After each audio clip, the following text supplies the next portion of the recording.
2026-এ জিদ্দার যা line up সেটা নিয়ে কিন্তু জল্পনা কল্পনা অনেকটাই তুঙ্গে। হ্যাঁ গাইস, আমি আছি আপনাদের সাথে দীপঙ্কর। আপনারা দেখছেন আমার ইউটিউব চ্যানেল মুভিক্স অফিসিয়াল। কেউ বলে বিপ্লবী, কেউ বলে ডাকাত। এই মুভিটা নিয়ে এখন দর্শকরা বেশি আগ্রহ দেখাচ্ছে। কিছু সময় বুমেরাং এবং চিঙ্গিস দিয়ে ভালো ব্যবসা করলেও সেরকম কিন্তু বক্স অফিস কালেকশন করে বক্স অফিসে ছাপ ফেলতে পারেনি। তাই ভক্তদের মনে প্রশ্ন, যে এই বড় বড় বিগ বাজেটের মুভিগুলো কি জিদ্দাকে আবারও কামব্যাক করাতে পারবে? তো এটা নিয়ে তো প্রশ্ন থেকেই যায়। তো আসুন দেখে নেওয়া যাক জিদ্দার আপকামিং মুভি কেউ বলে বিপ্লবী, কেউ বলে ডাকাত, যেটা বক্স অফিসে ঝড় তুলতে পারে। কেউ বলে বিপ্লবী, কেউ বলে ডাকাত। এখন সবথেকে বেশি আলোচনায় আছে জিদ্দার এই মুভিটি।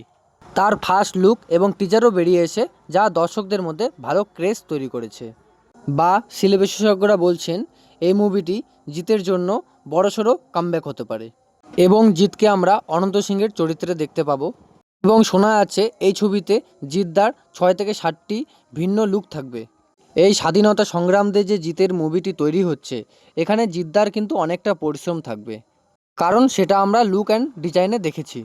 তো আপনাদের কি মনে হয়, কেউ বলে বিপ্লবী, কেউ বলে ডাকাত মুভির মাধ্যমে কি জিদ্দা কামব্যাক করতে পারবে?